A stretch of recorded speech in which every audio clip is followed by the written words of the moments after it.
Sa pagkakataong ito, alamin natin kung sino ang makakasama ni Gwapong Diego sa ating What's for Breakfast.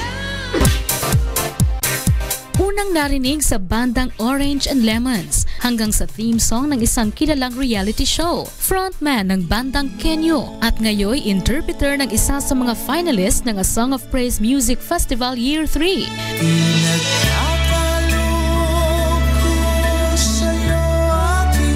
Makakasama natin ngayong umaga ang pop rock singer na si Makoy Fundales.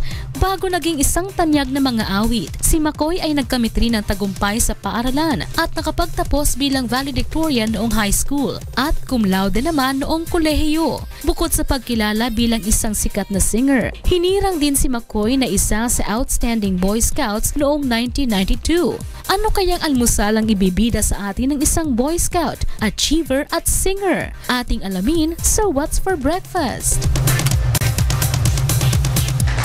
Good morning guys, good morning sa inyo sa studio, and of course it's another Friday breakfast day. It's a Friday healthy day. Kung napapansin nyo, almost the last 3 Fridays medyo matino ang mga kinakain natin, pambawi po sa medyo unhealthy na kinakain sa nakaraan mga araw. So of course, a very special guest today. Good morning. Good morning. Good morning. Good morning. Good morning. Ako, nagpapanggap ka bang healthy o talagang ganito kinakain mo tuwing breakfast? Ito yung mga breakfast na nagmamadali.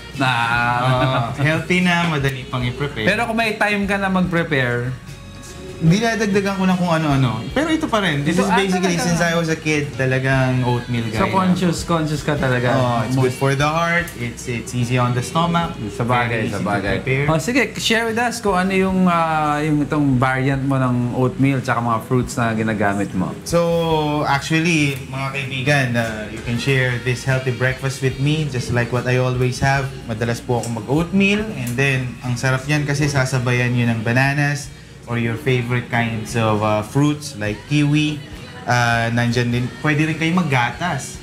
Okay. Wala naman sa edad ang paggagatas. Oo, siyempre, habang mas tumatanda, pwedeng mga premium milk na ang ginagamit. Oo. Dito nga sa Good Morning Kuya, social pa, binigyan pa ako ng kiwi. Usually, shoe polish lang yung kiwi sa bahay.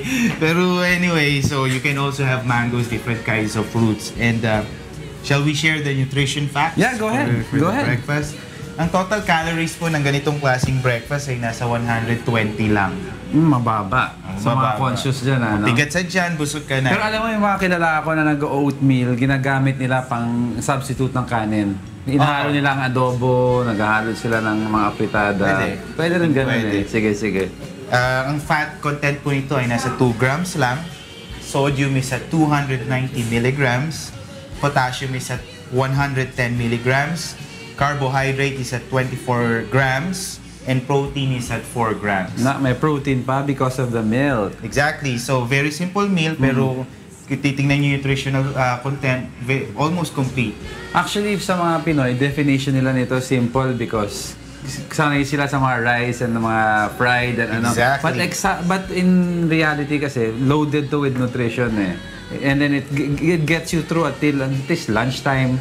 Oo. So, minsan nga, lunch na, hindi ka pa masyadong gutom because heavy. Especially mga schedule natin, di ba? Usually schedule natin really on the go the whole day. Exactly. So ganda. Tulad ngayong umaga. Yes, kakanta ka pa. Yes. Pwede yan, on the road. Lagay mo lang sa isang container na maayos. On the go na rin. Yan, si Makoy po ay galing pa ng Pangasinan, no? Just to be with us, wala pa akong tulog. So, yan, malaking bagay ang oatmeal. Ayun, maraming salamat. Thank you, Diego. Thank you. Balik sa inyo dyan sa studio. Alright, Jegs, dali mo na sa amin yung breakfast na yan dahil medyo kumakalab na yung ating mga chan. Kumakalab ba? Bago dito. Kumakalab. Nag-invento na naman ako ng Filipino term. Masangsang. Masangsang, oh. Masangsang. Ay, babati na po na.